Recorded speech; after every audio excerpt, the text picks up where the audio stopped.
Yep, I'm ready.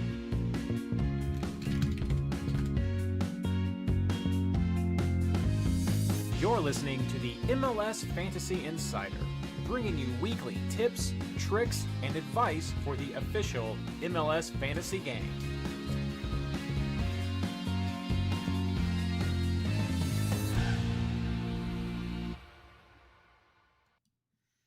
Hello everyone, and welcome to the MLS Fantasy Insider. We're so happy to have you with us tonight. Little bit late getting started because we needed to make sure Tyler here had his chicken, had his dinner. Yes, sir. Could not let this man go hungry. We had to let that happen. I think I am.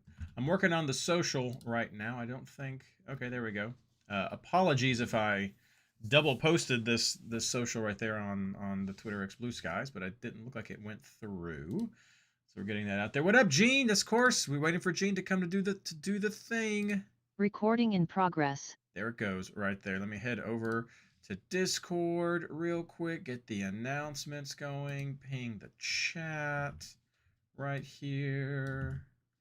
Let's see here. We're live tonight, week 3 preview. Look at that. Dave's Hot Chicken. Not a sponsor, just what Tyler's eating tonight. So. The ranch.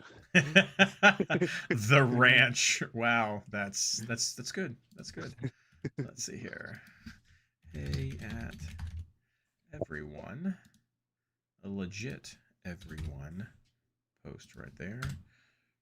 Okay, there we go. So we've got the social out on the Twitter Blue Skies. We've got the Twitter X Blue Skies. We've got the message gone out onto the Discord. So with hope people start to join us tonight. If this is the first time you are joining us, welcome to the MLS Fantasy Insider, where we provide fantasy for the official MLS Fantasy Soccer game, which is this year now being brought to you by Kickbase, a new official home. However, we are still evolving with how the coverage is working here. We're trying to see how broad that can be. We're throwing in some stuff about SofaScore periodically into the chat, just kind of general fantasy advice in some of the sections as we're navigating this new era. But we're definitely I'm enjoying some of these little rushes that they have, so we're definitely having Kickbase elements that we are acknowledging going. You can head over to the Discord to get more. But yeah, that's what you stumbled upon before I get into, which is basically like the end of the show.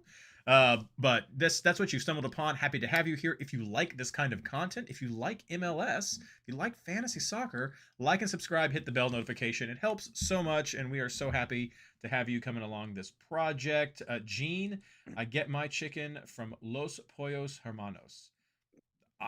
I am in Kentucky. That's a Breaking Bad. There you go. That's the Breaking Bad reference. That's right. Oh my gosh, it's been so long. I totally forgot all about that. I'm in Kentucky, and so clearly I get my chicken from Lee's Famous Recipes. KFC, but I do enjoy Lee's Famous Recipes. So there's that as well. But this is not a chicken show.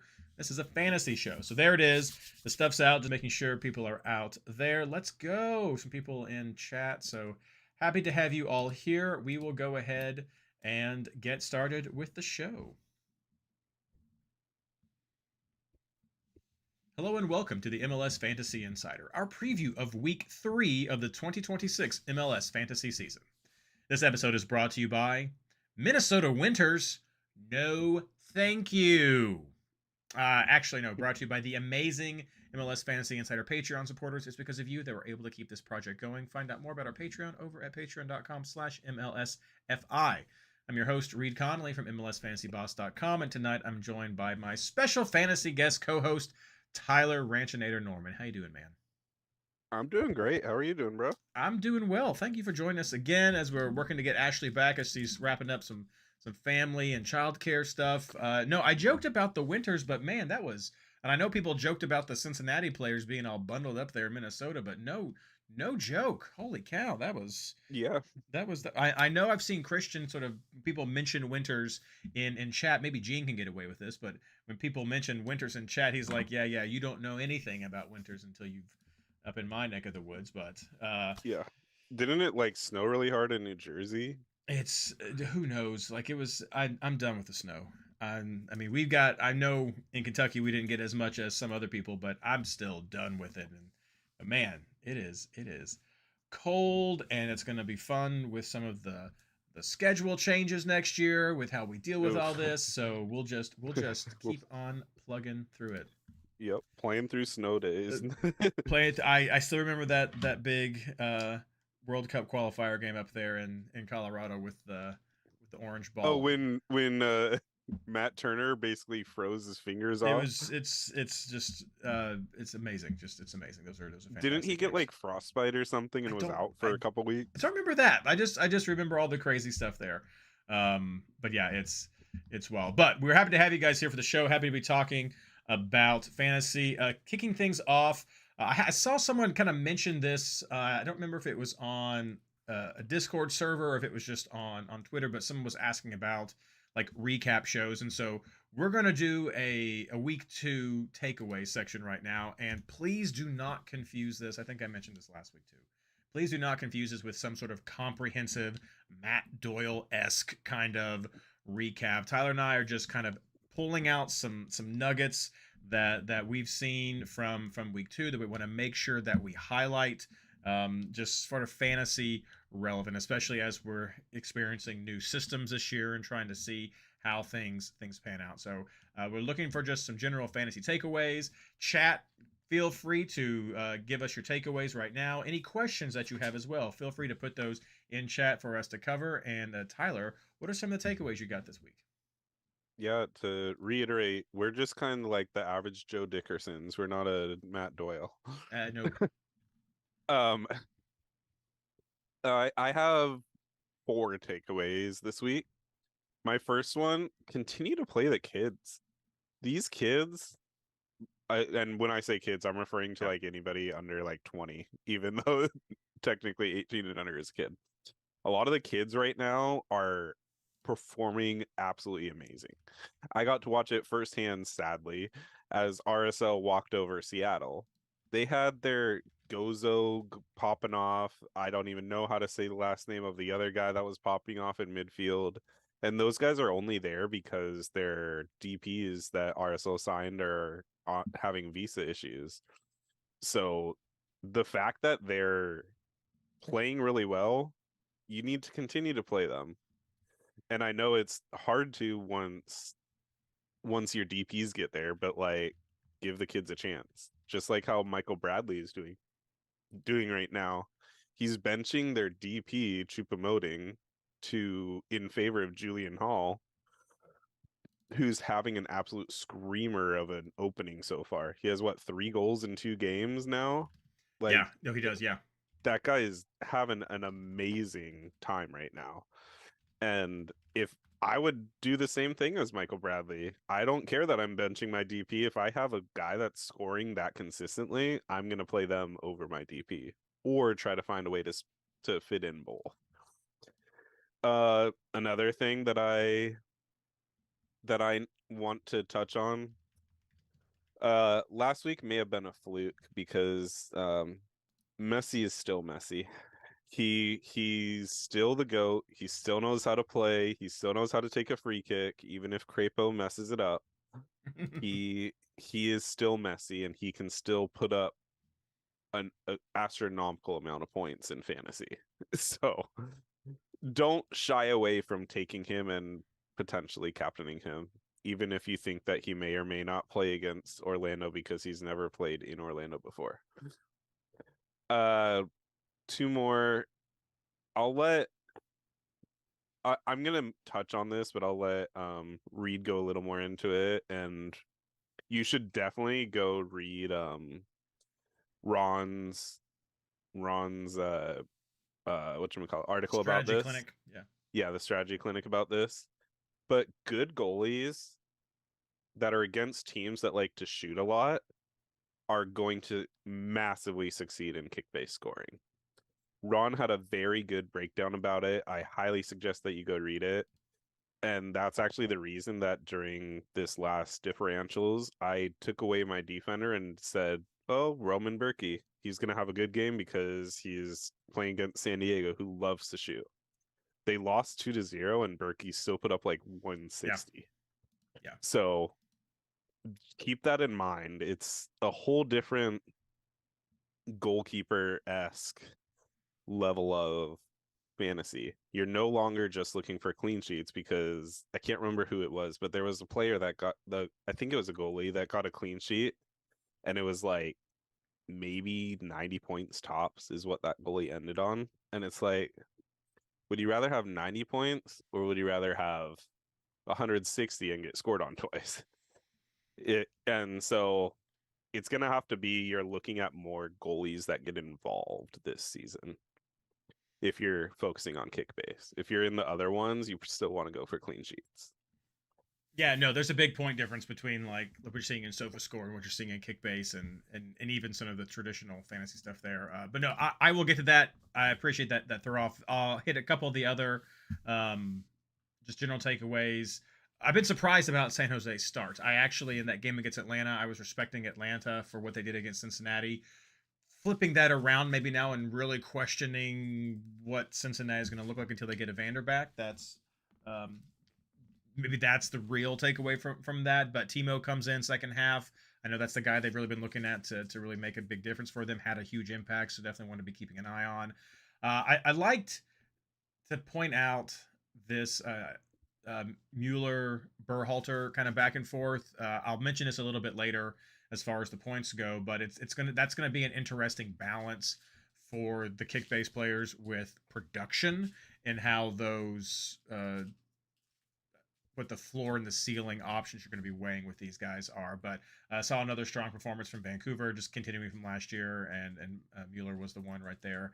You mentioned great openings. Let's look at Klaus as well over there at LA Galaxy. Just another great sort of show for him with some points. I think that one's going to be a good one we'll mention going in there. Dreyer, of course. Messi coming in reiterates what we were talking about last week about the underlying numbers, and that's something that we've been missing from the kick-based game, is trying to really dig into those numbers. But we could see it with some of the live score that we would go through. As you scrolled through Messi, you were seeing the shots and those opportunities there, and those are the numbers that he was getting points for, and they just weren't connecting. And so all of that production was still there. And so I'll the last one I'll mention just before jumping into breaking that down was had reservations about Houston last week. I think this showed us why, with LA did so great. LAFC did so great on the road, really cut that production. I know we had a few comments about like, well, what about Houston's goalkeeper? What about, it's like, yeah. We mentioned them on the show, but this is why we weren't hot on them, is because there were some real reservations about what was going to happen with LAFC, and it happened. And so that was why we were hesitant. I think that played out. But you mentioned the points. So I talked about Messi's underlying points. Mm-hmm. That is really what we're seeing here is the kick-based system, sort of like fantasy of old, a little bit with some of what you see in SofaScore, but just those expanded actions, and Kickbase has taken the expanded actions to the nth degree here with their 100 points. It is awarding points to players for, I guess just the straightest way to put it is just for playing their position, for doing their job, doing the things that they're supposed to be doing as a player. They're getting points for. So yes, and that's how we're seeing that play out, is when those players are getting those opportunities, they're getting points. It is stark, though, I will say, because you can look at, spoiler for the player pick section here, you can look at like the top 5 goalkeepers in Kickbase right now, and then you can look at the top 5 defenders, and they don't line up very well. And, not even close. And like you look at someone like Kalina, who is a guy that I'm not against this week. I can see some opportunities for him, but don't give me a Charlotte defender. Like that's clean sheet hopeful for a home opener. And like their top scoring player is Tim Ream, and I'm not even sure he's cracked 100 points yet.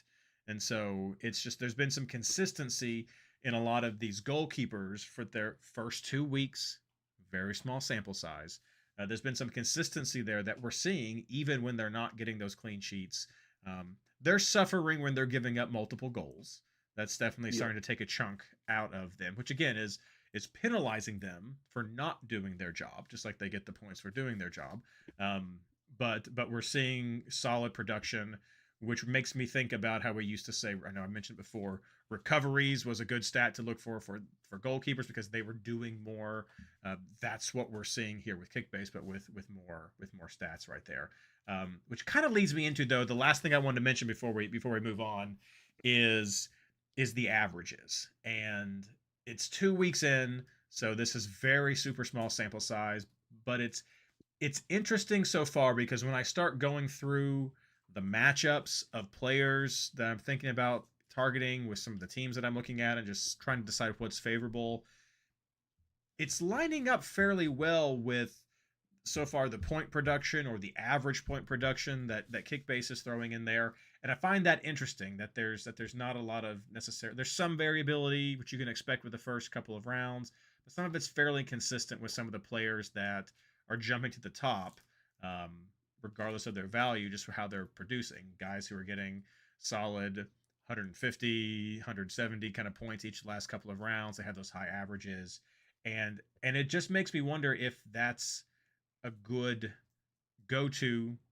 filter, which is great, but is that going to be gearing us towards chalky teams automatically because all of these other actions, the guys who are naturally involved in generating those actions, are going to rise to the top as chalk?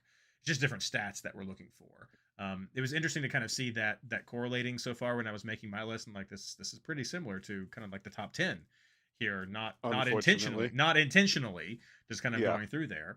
And again, 2 weeks in, very small sample size. Yeah. And so I'm looking forward to seeing how it's changing. But Tyler, I'm wondering if you kind of noticed a similar thought, and chat, if you kind of noticed similar impression as you were sort of going through the list. Yeah. I would agree that like going through and looking at the players for the week, it's pretty stark how different it is, where you're like, well, I just want these guys because they have good matchups and their averages are pretty high. They don't usually score low. Like, for example, Tverskov. I'm pretty sure he's going to be on just about everyone's team because he gets such good consistent points and he has that ceiling. Yeah. So it's hard to argue not getting him. And I don't like, I've always taken a little offense to the accusation that like the legacy fantasy game was just about goals and assists, because I've played the fantasy Premier League game and talk about a game that's just about goals and assists. And so I've always been offended by that line of comments for it. But like, I see where it comes from for seeing some of these stats, but I feel like I almost like I don't care to have a little bit of weight there. But I'm interested in seeing where it goes. I'm interested in seeing where it goes, but it is something that we're starting to sort of see. It was a comment that I think Christian made during the preview episode, is that it seems like there's just some players that kind of rise to the top naturally. And so we'll see. We'll see what happens as we go here. If it gives us a larger pool, we'll see what goes from there. I mean, part of this is why I advocated that some of the leagues had the $350 million budget, is because we did not know what we were going to see, and that gives us the most flexibility to kind of experience the teams, experience the players, and see what's going on, and just figure out what we want to do. So that's what we had for the quick takeaway. I mean, those are some of the reactions there. Otherwise, like, RSL got a win there. It was kind of close. Still targeting Montreal, absolutely, is what that seems. I'm still interested in targeting Sporting Kansas City. From what I've seen here, some questions about maybe goalkeepers in San Diego. I mean, those are some of the other general takeaways that we could just throw in there real quick. But I know those will come up in our player picks. So don't want to belabor the point. I know we went a little long last week, so I want to try to keep it tighter as we go. There are no questions from chat because everyone is still just stuck on the comment I made about snow, talking about Staten Island, talking about Canada, and so yes, there's snow. There was a comment here, Abu Ali, up in Columbus. Yes, missed the PK, got some negative points from that, some wild times there. So yeah, that was okay. There is one thing I want to mention. Okay, go. And it's related to the points, because that you reminded me. I get the missed PKs and I get the save PKs. Yeah. What I'm trying to understand is why a player is getting big chance failed when a goalkeeper makes a good save. I don't see that as a big chance failed or a big chance missed, you know? Like, I see that more as the goalie should get bonus points, but not necessarily the striker losing points if a goalie makes a massive save. So Gene said that Ali also missed a sitter. Well, that's different.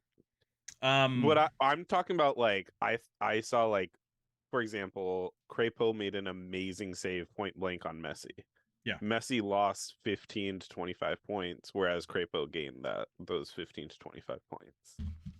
Yeah, so I would say that this is a very Opta stat. The big chances created, big chances flubbed. Very, very classic Opta. I would approach that from like the odds in favor of the penalty taker are just so great. I mean, those are practically gimme goals, and like we're always just like flabbergasted when they miss, and it's a huge celebration when the keeper saves because it is so stacked against them. Yeah, for those things. I'm okay with the PKs. That I could absolutely see that being a miss as being a flub because like man, this is practically a gimme for you, and if you're going to miss this, that's on you. That's a choke.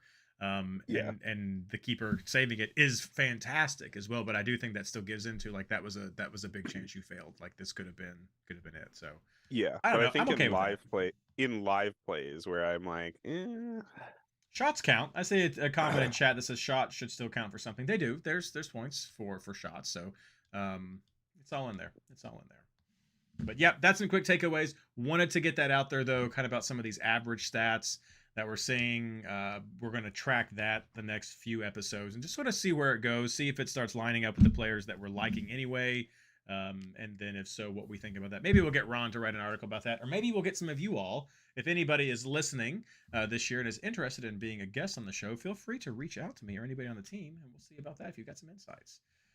But right now, we're going to take a quick break. As when we come back, we'll talk about the upcoming games in our housekeeping, then hit our player picks going into week 3 coming up right after this. Let's see here. What we got? Interesting that Nico got a rebound against the Wolf goal.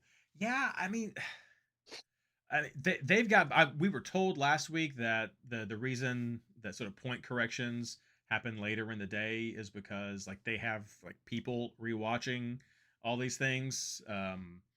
So rebounds always, I think it's been an interesting thing when I've seen Opta go through that. Some of these things are always, they seem so subjective when things are going out, but I mean, it's fun though. It's a nice thing to talk about. That's one thing I do. I've always been, I'm not against VAR or any of those sorts of things that they happen, but I've always been someone who sort of has appreciated the human element to officiating, to stats and things like that. So, I mean, I can appreciate a little bit of variance and people kind of going in there and looking at those things, but I hate second assists. That's the takeaway from this I have segment. noticed that they don't do the MLS assist off of post, which I like. That's not really how an assist is made. It's not off the post and then you score it. I thought they had a stat for that though. Like that was something they tracked. Was it assist off post or goal off post? I don't know. There's 100 of them. I think it's a goal off the post. I thought there was something about post. But or no, there's a shot that hit the post, I think is what it is. That might be it. But an assist off a post is not a true assist. So I like that they do not include that. You had your chance, and now you have to wait for the podcast to be over. That's just the way it is. Don't gruff at me, dog. Gives me that's what I think to that. Okay, let's see here. We've got social out for part 2 on Twitter and everything. Scrolling down there. Going here to chat real quick. Thank you guys so much for joining with us tonight. So really appreciate you guys. I know we come out late, and so I enjoy seeing everyone's names in the chat and just kind of seeing how everybody's doing. Okay, let me get my schedule up. There. I didn't check to see if Kickbase messed it up again. Let me check real quick. I ranted about the schedule last week. I didn't tell them. Oh, you know what? I thought I saw something about New England's game getting postponed. Oh, did you? I didn't look into that real quick and see. It's still wrong. I'm going to have to tell them. I'm going to have to tell them. Their home opener got postponed on the 7th. It is now They don't have it yet, but the weather delayed the installation of grass, so there is no New England versus Houston. Oh yeah, I see it right now. Yeah, I just see it updated right there. Good call. Okay, here we go. Let's get ready.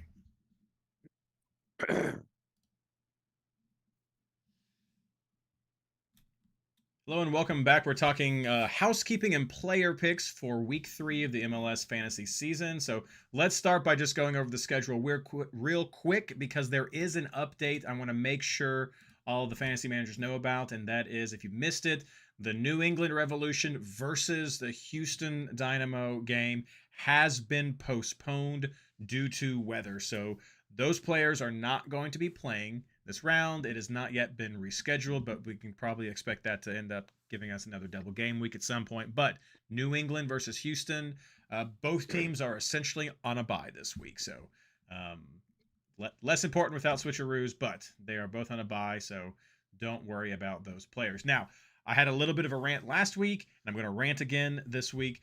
The games for MLS for Week 3 are on Saturday, March 7th, and on Sunday, March 8th. Those games kick off on Saturday with New York City versus Orlando at 2:30 right there. And then do the usual Apple TV lineup, 4:30, 7:30, 8:30, 9:30, and 10:30 right there. There's a bunch of games.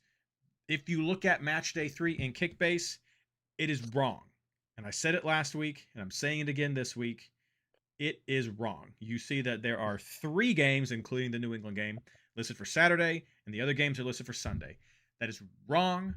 Do not listen to it. That is wrong. The majority of games are on Saturday, and then on Sunday, March 8th, we have New York Red Bull versus Montreal at 4:30, and then my FC Cincinnati versus Toronto at 7 o'clock p.m. And again, the New England-Houston game has been postponed. But those are the only 2 games on Sunday.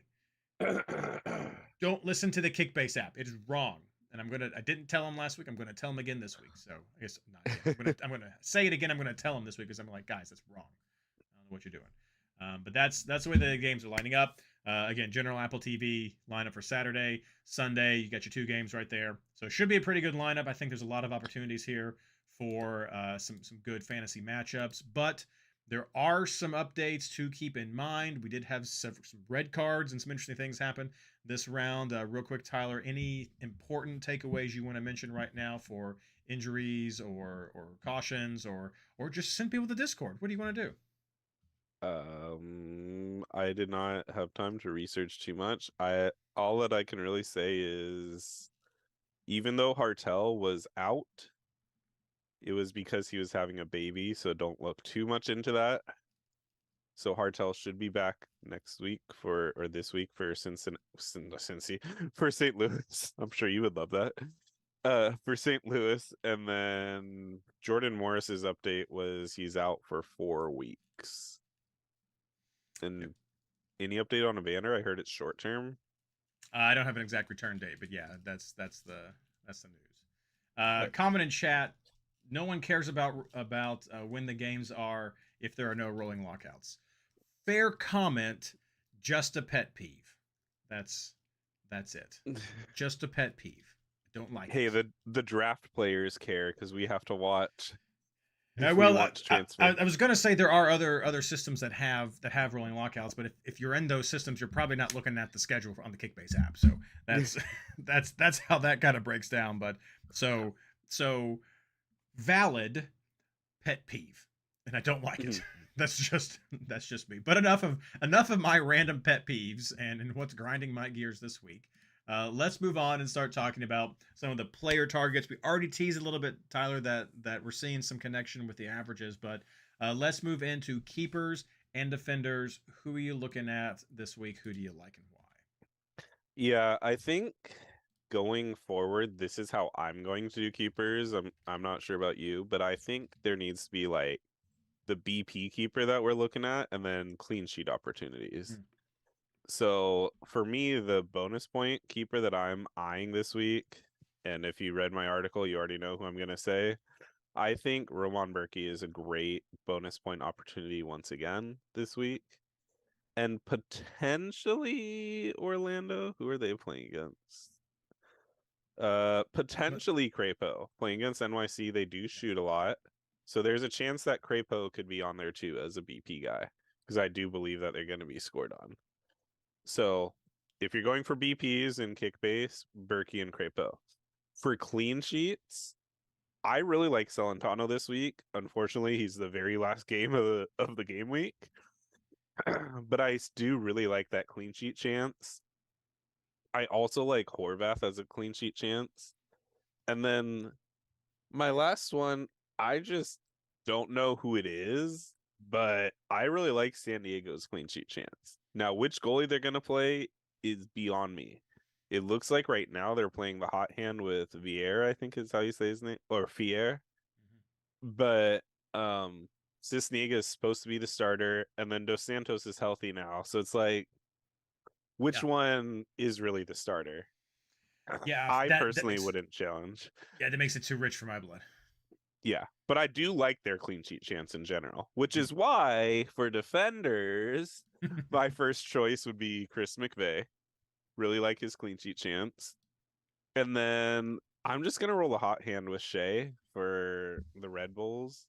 They're playing against Montreal. I mean, Montreal's been having a hard time. Shea's been putting up great numbers even when they don't get a clean sheet. So I think he definitely should be in consideration, if not on everybody's team. I really like Vancouver this week, even though they're on the road. They're playing against Portland, who they have as a rivalry with the Cascadia Cup. And Laborda has been in the attack quite a bit, so I really like Laborda this week. And I am almost willing to double up with Blackman as well. And then my last choice, I'm leaning towards Mooney or Ricketts for San Jose. I'm just unsure on it because of the road game, and I believe their first two were home, right? Yeah, both of San Jose's games were home at first. So I don't know how they're going to perform on the road, which is why I'm a little hesitant on Mooney right now. What are you looking at? Yeah, I'm tracking fairly similar. Like, yeah, Berkey good for points. I agree with the Crapo comment right there. I think New York can have some opportunities that could give him some good bonus points. I mean, he's leading. He's I guess he's tied with points right now. Horvath is another one I want to mention because you had mentioned the Montreal game. I think that does have a little bit of worry about the number of shots they can produce. However, his first two games have been against Orlando and Revolution, and they've not had a great shot conversion percentage, and so he's been getting like mid 160s with his points, so fairly consistent there. I'd be willing to see, just because they've been doing well defensively, I'd be willing to stack that with Horvath and just see how they do against Montreal. Hoping that if they don't get as much from action, that some of the clean sheet might balance that out. But that is the risk you nailed right there. Same thing with Lloris as well. I think there's some chance for him that against Dallas they didn't have a great last couple of games. I think a 0-0 tie against Nashville last week. So I'm not sure if he would have a good production. He's also expensive, and that's where I'm thinking he might be too expensive for that risk of not getting those points right there. But I mentioned Kalina earlier in the show, and I do like him as for an option. He's number 3 overall, going up against Austin. Austin's been okay. They scored some against DC, or who did they play against? I didn't have that written down. But I'm not down on Austin with some of their opportunities that they could do, and so I think he'll face some shots. They played DC last week. DC beat them 1-0, I believe. Is that right? A couple weeks ago? They beat DC, yeah. They beat DC 1-0. That's and then before that was... No, DC was the first game, wasn't it? No, DC was last week. The first game was Minnesota. And they tied. There we go. So there we go. I was primarily looking at Kalina, comparing him to defenders. And that's my comment earlier on. So I wasn't looking at the history of Austin there. But I was looking at Kalina and how he compared to defenders, which I'll get to in a second. But I like his chances to get some good numbers. I hate the defense though. Like I do not want, as I mentioned earlier, they've not been doing well. I know this is their home opener, but I think Kalina is the standout right there. I also think Takaoka could be kind of the fallback. I've used him the last couple of rounds. He's not in the top 5, but he's had some consistent points, and so I'd be okay. They're on the road to Portland, but I still think there's some good chances there, especially since they have an offense that I think will be able to put pressure that will help out for him. But yeah, that's a totally different take. That's a kick-based focus. Looking over at the other systems, I mean, I do like the home keepers primarily with that. I would still stick with Horvath would probably be my number 1 pick overall if I was looking outside of some of the kick-based metrics. But I still think he's probably number 2 or 3 for me with looking at bonus point productions. But I'd probably looking at Horvath as my top pick right there. And I would, if you have the ability to look at lineups, I agree San Diego would be in the top right there. I just don't know who it would be. And without rolling transfers, rolling lockouts, it's just, you just can't. You can't take that risk. You'll just have nobody play and you'll lose points for that. Going to defenders, similar list to you. Like I'm sticking with McVay, sticking with Che. I mean, I'm confident in McVay playing, so I want a part of that San Diego defense right there. Good offensive potential as well. One of the highest scoring defenders still, and so like him, I like Che's chances. I agree with what you said about Mooney. I like LAFC's defenders here. I think Segura has been like some of their center backs just getting in there and getting some consistent bonus points. So I think they've been doing a good job of that. I could see that happening again this week. A sneaky one that I'll go ahead and mention, a little bit of value if you're playing in a league with there that needs some bonus points or needs some budget points. Harrington with Colorado has been doing well with having a 91 in his first one, but he got a goal and a massive number of points against Portland with that clean sheet. I'm concerned that LA will continue their scoring streak, and so it might be lower, but with hope he gets something in that low to mid hundreds there. But if you need a cheap guy, he's just, what's his price right now? 3.8.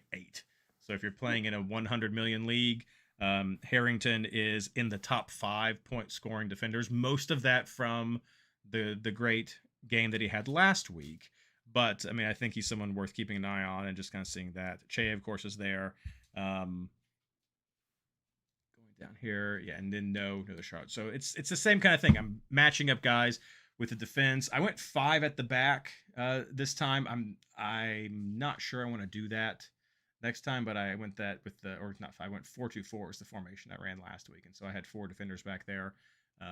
Still trying to feel it out and see what I think with the defense. Looking at chat, what do you guys have out here? Crepeau, yeah, right there, Kalina. So yeah, we got Crepeau and Kalina right there as well for the chat as thinking the same line of thought that we have. No one put any defenders in right there, but I mean, I don't think I'd want to go with any of the Miami defense on the road. I'm not sure about. I know we looked at some Columbus last week. I think Chicago's been getting scored on. They've been getting scored on, and I think Chicago has the chops to still do that this week. So I'm not looking at any of those players there. What do you think about like a Hagland or a Cincy D? I'd be down for Hagland or Robinson this week. Hagland's up. Hagland is high in the list because he got the header. And so normally I would probably go more for Robinson being more in that central spot. I think he's going to have the chance to get the bonus points more. Or like Echenike. I love Echenike. I mean, he is offensive, he is aggressive, and he is going to get in there. He's just not been connecting with a lot of but the work rate is there. But yeah, I love Echenike. Against Toronto, maybe there's a chance this week. Maybe there is. I haven't checked his points though to see, but yeah, I mean Echenike is one of my favorite players right now, and he's number 3 overall. He hasn't cracked 100, but yeah, Hagelin, Robinson, and then Echenike are the top 3 for Cincinnati if you're looking there.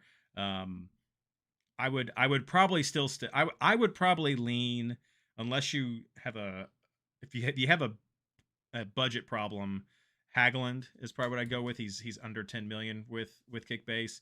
If you've got the money to use, I would probably go Robinson over Echenike, because just being that focal point there, I think he's going to be involved in a lot of the passing and a lot of the connections for the bonus point system that's going on, and then he's still going to be going up for headers and some of those opportunities. So, but yeah, no, I don't dislike that. I don't dislike your Celentano shout either.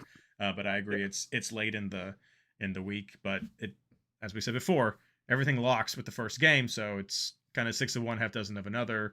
With when they play, you're not balancing anything. So if you like the matchup, and I think that's a good matchup, then yeah, absolutely look at Cincinnati. Let's move on to midfield. I didn't care for midfield this week. Not the comment I usually make, but Tyler, who are you looking at for midfield?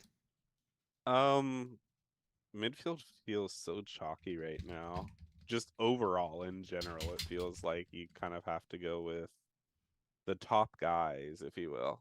Mm-hmm. So, like, I mentioned it earlier, Tverskov should be on everyone's team. Yep. He's so consistent, scores very high, even when he doesn't get a goal or an assist. I think this last one was like a 170 something without either of those. And that's like very impressive.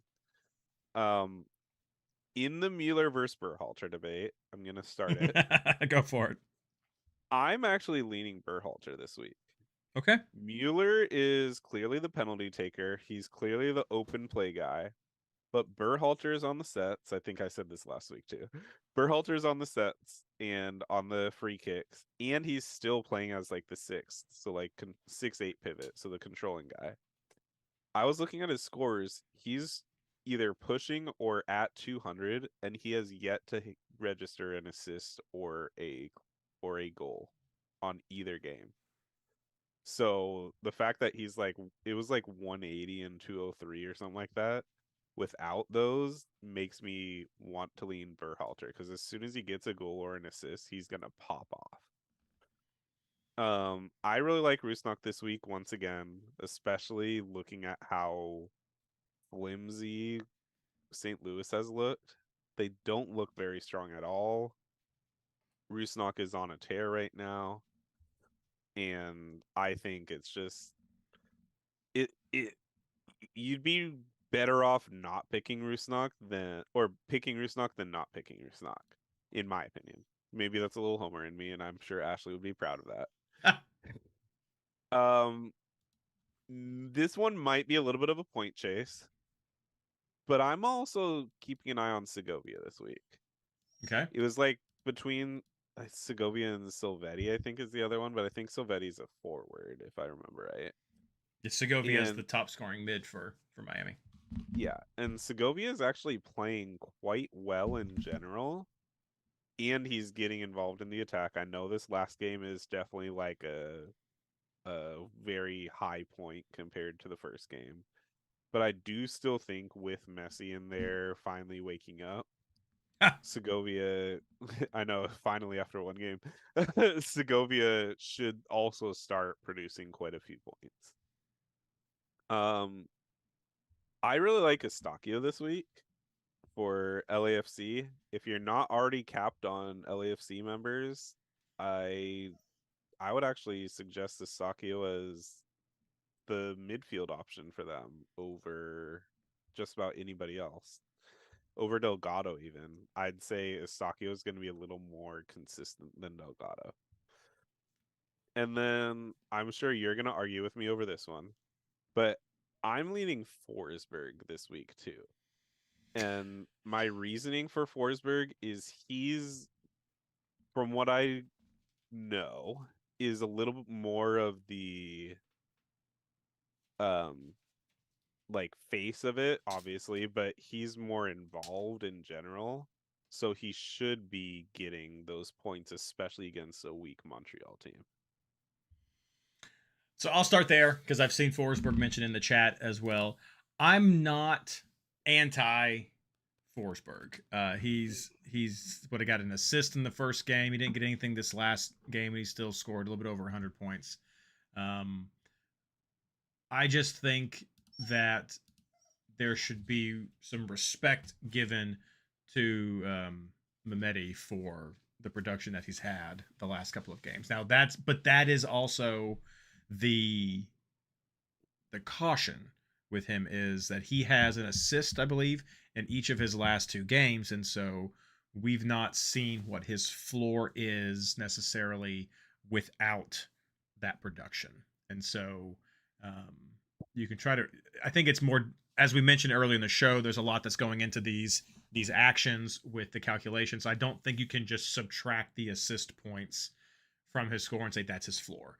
There would be, I think, everything else that goes into the play that he's getting into, the flow that he's getting into, the connections that he's making that's leading up to all of that I think could also be impacted. But I think that's the risk. I definitely understand the Forsberg. I definitely understand the Segovia. I think that's it. He's been doing better than DePaul, which has been up there. He's the best, I think, Miami midfield choice, and I don't think they have a lot of good ones really to lean on. And so I could definitely see that. The Mueller Berhalter conversation for me, it seems like Berhalter is kind of that week in, week out, consistent high floor guy that you're kind of going to lean on to. Mueller is a bit boom or bust with kind of needing that production, those goals, those assists to be able to get that better score. And so I think it's just that balance that you have there, who you think is hot, who's in good form. That's a hard element to really stat out, I think, because both of them have so many positives, and it's just who's going to click in this round. Tverskov is there, I think, as well. I really wish I could run like a 4-3-3 and have 3 mids and 3 defenders and still run 4 forwards, because that would be great with what I want to do, because I'm just not sold on some of the midfielders. Like I like Rusnak, and I want to go in with some of this. So Mukhtar didn't really produce last week. We know Surge was out sick, and so that was definitely not what you want to see. They're going up against Minnesota, which I'd expect to be a harder game, and so I think some of the other options that have been mentioned are definitely guys to look at. Didn't mention Beal. I know that he had a great round 1 going up against Austin. I mean, we mentioned earlier when we broke down Austin, which I didn't look into, they've conceded as well, and so I think he could be a potential right there. And then Atlanta has a lot of attacking pieces. Didn't fall for the San Jose game, but definitely were on display against Cincinnati. And so I think RSL is probably an easier matchup. They're back at home, and just see where that puts them in front of their home crowd, and see if it's an Almiron, if it's one of the other guys who's gonna go off there. I think you could go with them. I still would put them behind some of the other names that you have mentioned and that we've seen in chat as well. But I definitely understand if that's the direction you want to go. Thoughts on Ojeda this week? You know, joke. I don't hate Ojeda. I mean that New York City FC Orlando derby is just classic from when they first came into the league as well. So there's a lot on the line right there for both teams. I know that's getting into a bit more of the narrative of the game than really the stats of the game. We've not seen as great production from Ojeda so far this year. I'm like looking at last year though, and he has had some amazing scores last year. He did. He had some amazing scores last year, and he got a goal last week. So I mean, he had his first game against New York City didn't work. His second game against Miami, the home game again, the 2 home openers that they had, he got the goal, got a decent score, 133, and now they're on the road to New York. It's a weird one to bounce back from, but I could see it. If you're playing SofaScore, I guess, and you're looking at this from sort of the multi-week, I mean, this week would be the road game against New York City, which is a great derby matchup. I could see there being a lot there. Next week, it's back at home against Montreal. I like that game. I'd be much more willing to talk about Ojeda home for Montreal. And then they're back on the road. Yeah. Yes, next week, and then they're back on the road again. Nashville road again against LAFC. So I feel like if you've got Ojeda and you're doing a system with fixed transfers, then you maybe keep him through Montreal, and then you're going to offload him for those harder games. But this could be part of his beginning of his uptick. Got that goal against Montreal, big derby right here. Wrap it up with with big goal against Miami and then wrap it up with Montreal could be a nice little arc for where he's coming. You see, I understand how this works too. I've played a limited transfer game. I know how it works. Jeez. All right. Let's go on to wrap up the player picks with forwards. Who are you looking at, Tyler? Yeah. This week I know is gonna be chalky, but I'm gonna try to break the chalk this week. Ooh, that's your article. That's what you do. Yeah. Dryer, pretty clear, set in stone, and forget sort of guy. I'll go to that. I'll go to the GOAT next. Messi probably should be on your team, not just because he's Messi, but he's against DC. DC's not the greatest team, even though Sean Johnson is playing quite well for them. I'm sorry, BNR, but that's what's going on. And let's see. Bouanga versus Sun. I'm leaning Sun this week over Bouanga, but I do think that you need one of Bouanga or Sun. However, Dallas has been playing quite well defensively. So I know it's in LAFC, so I'm taking that with a grain of salt. But Sun is probably the guy for me for this week if I go one of them. And then for the fourth forward, I'm between two options. I'm either between the Michael Bradley route of playing the hot hand of Julian Hall, or I may consider a Diego Rossi this week. I was looking at Rossi's scores. He's had 1 goal in each game, which is fair. But he's still scored 209 in the first and 206 in the second. Not everyone that's scoring a goal is getting over 200 points, which means he's being involved. He's very involved in the game still. And Chicago's a team that, although they're relatively strong in different areas, I feel like midfield is where they lack the most. So if Diego Rossi can take over that midfield area, he should be producing around that 200-point threshold again. So I'm debating if I want to take Rossi this week instead of a player like Julian Hall. Although Hall is playing against Montreal, which is why I'm like, do I fade Dryer? Do I fade? I'm not fading Dryer against Montreal. Do I fade Bouanga or Sun? Do I fade a Messi versus DC? No. I mean, so I think you fade if you're doubled up. It's hard to figure out where Rossi goes in, but I do like him this week. No. So, okay, I'll address that in a second. So first, I have no interest in getting away from the forward chalk right now. I like all the forwards that are coming in as that chalk pick. I like Dryer. I like Messi for this round. I like Bouanga, and this is the reason I go with Bouanga over Sun. You make a very good point about Sun getting some good scores, having assists each time.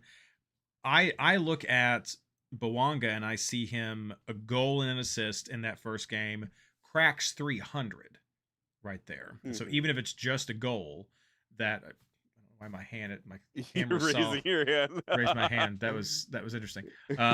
Lower hand, thank you. Where was I? Yeah. So like even if he doesn't have the assist, like that goal or the assist is like massive points. Last week when Bouanga didn't have any scoring actions, he was almost at 179 points. That's wild. And so, yes, Sun's kind of getting a good solid score with his assists each week. Of course, if he gets multiples assists or goals, like he's going to pop off too. I mean, that's just a given. But I think the chance for Bouanga, if he's going to keep this high point floor, him getting a goal or an assist is just going to send him skyrocketing quicker than possibly Sun is. And so I feel like there's almost no risk with that as long as he just doesn't stop doing anything. He's doing his actions, making his runs, getting involved in the play. It seems like he's going to be generating high bonus points naturally, and everything else is just going to be icing on top of the cake right there. So that's why I'm looking at Bouanga. Not that Sun is not good and can't pop off just as well, but I'm liking what I'm seeing from Bouanga, and I think this is going to be a good match for that against Dallas for opportunities there, because they got to try to cover both as well. Messi. And again, if you got both of them, I think you fade one of them. And I like the Hall shout out. Again, I think he's been getting some good production right there. Super cheap if you're playing in a 100 million league, 4.8. That's a great value right there. I think Rossi's a great shout out. That cracking 200 definitely makes sense. I think those are good numbers that we're seeing there. And I agree that while I think I'm not looking at Chicago necessarily for defense, though their keeper, if they're getting peppered with shots, could turn out for you. But I'm not really looking at that defense right now for them because they've got, I mean, Ali and Rossi as well can get production going for Columbus. So I think those are great shots right there. I mean, I mentioned Klaus at the top of the show. I think he's someone else you could throw in the mix if you really like that road game for LA. That's the only really negative. He's been hot these first couple of games. Going to Colorado is always tough right there. I saw it in chat. I think Nico's a great shout out. If you're going to be looking at someone in that big derby match, I think he is a great one to throw in there. I'm not high on any of the Cincy attackers, especially without Evander in the mix right there. And I know definitely we had talked about Musa some last week, and he didn't do anything. And I don't think this is a great matchup for him either. So I think that's the short list that I have pretty. Kuipers. I mean, I can throw him out there with Columbus conceding. I think Kuipers could be someone you could have all of them in that conversation. If you're running a four forward formation, I think all of them are in the conversation for that fourth slot. If you're not running a 4 forward formation, I think you're looking at Dreyer, Messi, and then either Bawanga or Son. That's just where I fall down for that. Holland, Dreyer as well in chat. So, I mean, these are names that are all bouncing right there. So now the big question comes to you, Tyler. Same to you, chat. Who are you going to captain for this round? Do I want to be that guy? I feel like Messi's the obvious answer, but I don't like being obvious. I'm gonna go with Dreyer this week, considering they're playing against Kansas City. I get it. I'm Messi. I'm on Messi versus DC. I know they're both road games, but I think there's a little more as far as options go for San Diego. I think Dreyer's definitely going to get good points, but with like Travasky and McVeigh and some of the others that they have, I think there's there's other players who can get points. And while there are some other options for Miami, Messi is just so much of the focal point for everything that I gotta respect that match against DC with just the point potential that he has here. And for me, it's coming down to Messi. Same thing with Tom and chat. He's saying he's looking at Messi as well. Yep. And I get it. I mean, I can't bash it. I just don't like always Captain Messi. I don't think it is. Like, I don't think it. I mean, clearly it wasn't for round one. But I mean, again, this is that match against DC, and it's a good match. It's lucrative, and so I think you can respect that and go with those points. Yeah. Okay, let's wrap things up with talking about this week's Kickbase Rush for round 3. I'm getting that loaded right now. Season challenge. Why are you not? Where'd it go? Tyler, you know what it was. Break it down. Yeah. So you have a $300 million budget, so it's 50 million less than what we're used to. You're allowed 2 players per team max, and then you're forced into a 5 defender, 4 midfield, and 1 forward lineup. So that is rough, especially after we were going over some of these things. Who was your forward, Tyler? I picked Dreyer. I picked my captain as my forward. That's I have to go Messi. That's what I would do. I mean, I think that game is still too good. 5. Go. I think it makes sense too if you're wanting to spread out your San Diego guys to go Messi up top. Yeah. Yeah. For midfield, I had Dverskov, Rusnak, Eustachio, and then I'm between Mueller or Berhalter for that last spot. Okay. Defense. Defense, I have Laborda, Shea, and I'm switching up the defense that I said earlier, but it's mainly because I have Dryer up top. Yeah. Mooney, I have Segura in there, and then I like Hogade. I think that's how you say his name, or Hogday, something like that for FC Dallas. Okay. He's been relatively good bonus point generator. I'm just worried about getting scored on against LAFC. No, I But get he's it. been relatively strong in defense. No, And see, then, so for me, the benefit of running Messi up top and not Dryer is I can get Tverskov and McVeigh in the yeah, back, and and I like think that I setup. might do that. Yeah, I Yeah, I like might that do that setup too. really well. Mueller Berhalter haven't decided right there. I don't know if it's going to be Forsberg or Rusnak, but that's kind of who I would be looking at for that group. And then if I go with Forsberg there, I'm definitely going to go with Che as the defense. So if I go with Che and Forsberg, then that means I'm not going to do Horvath for the defense. I do like the idea of going, or with keeper, I do like the idea of like a Celentano Robinson right there. I think that could be a good mix. I think since the defender makes sense in this 5-man lineup right here. I guess I just wasn't sure what to do with my last defender, and I picked the best bonus point guy that I saw right now. No, that all makes sense. I mean, I think I got plenty of room for like Segura or someone from LAFC that I like. You can get that Cincinnati defender, get the New York defender as well. I don't know if Mooney makes the cut for it. I think that's kind of hoping for some of those points that you're looking for right there. Yeah, I'd have to play around with defense, especially since this week defense isn't really ideal. Yeah, no, it's not the best one that we've had. That's for sure. And there's even away options that I think you could be looking at. But I mean, Red Bulls are solid. I like the LAFC. I think Cincinnati. Those are 3 right there. You can absolutely take a look at. I already talked about not a big fan of Charlotte, so I'm probably not going to go with that. Yeah. But after those 3 guys, it's probably going to be road players that you're looking at. I wouldn't mind like Laporta. Yeah. No, I think Vancouver's a solid option for who you want to go with that. San Diego. And then you could. I'm wary to go with Seattle just because. I mean, I do want to respect Hartel and his ability to make production. So I mean, I know I've gone with some Seattle defenders last couple of weeks, but I'm not sure if this road with Hartel has potential right there is just what I want to do. But yeah, some great options right there. It's a fun. I love the rushes. I think this is a fun little mix up right here. 2 players, 300 million. Definitely going to be some of these New York City or the New York Red Bull guys are going to help you get that budget with their pricing as well. So that's something to consider.